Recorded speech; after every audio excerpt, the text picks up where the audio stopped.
আসসালামু আলাইকুম ওয়া রাহমাতুল্লাহি ওয়া বারাকাতুহু। প্রিয় বন্ধুরা, আজকের আরেকটি সূরা নিয়ে আলোচনা করব। সূরাটির নাম হলো সূরা তাওবা। এই সূরা তাওবা পাঠকারী বা আমলকারীর কি উপকারিতা এবং এর ফজিলত সম্পর্কে আলোচনা করবেন ইনশাআল্লাহ। কোনো ব্যক্তি এই সূরা 11 বার পাঠ করে কোনো বিচারক শাসকের কাছে গেলে সে তার সাথে কমল ব্যবহার করবে এবং তার আনুগত্য ও ন্যায় বিচার করবে। আরেকটি সূরার ফজিলত আমরা পেলাম। আগে সূরা আনফাল বলেছিলাম 7 বার পড়ে তার মকসুদ হাসিল হয়। এবং সূরা আরাফ জালেমের পক্ষে যদি কেউ পড়ে, জালেমের শাসকের বিচারকের যে বিচার অন্যায়ভাবে করে, সে যদি ওই 3 বার পাঠ করে সূরা আরাফ যেমন ফজিলত, তেমনইভাবে সূরা তাওবা কোনো ব্যক্তি 11 বার পাঠ করে বিচারক ও শাসকের কাছে গেলে সে কমল হৃদয় হয়ে যাবে এবং তার আনুগত্য হয়ে যাবে।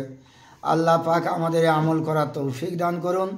2 নম্বরে এই সূরা নকশা লিখে নিজের মালামালের মধ্যে রাখলে মালামাল কখনো বিনষ্ট হয় না এবং তাতে বরকত হয়। যদি কোনো ব্যবসায়ী তার আসবাবপত্রের মধ্যে এই সূরার নকশাটা লিখে রাখলে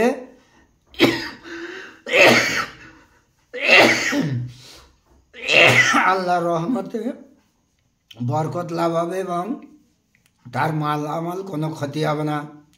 এই সূরা নকশা বর্তনে লিখে ধৌত করে যদি ক্ষেত খামারে ও বাগানে পানি ছিটিয়ে দেওয়া হয় তাহলে ফলে ফুলে সুশোভিত হয়ে উঠবে। তাহলে আমরা 3টে উপকার পেলাম সূরা তাওবার মধ্যে। 1 নম্বর 11 বার পড়ে যদি বিচারক ও শাসকের কাছে গেলে সে তার মন নরম হয়ে যায় এবং তার আনুগত্য স্বীকার করে।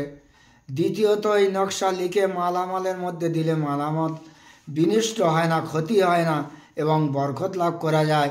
দ্বিতীয়, এই নকশা লিখে ধৌত করে ক্ষেত খামারে বাগানে যদি ছিটিয়ে দেওয়া হয় তো ফলে ফুলে পরিপূর্ণ হয়ে যাবে। আল্লাহ পাক আমাদের শোনার থেকে বেশি বেশি আমল করার তৌফিক দান করুন। আল্লাহুম্মা আমিন।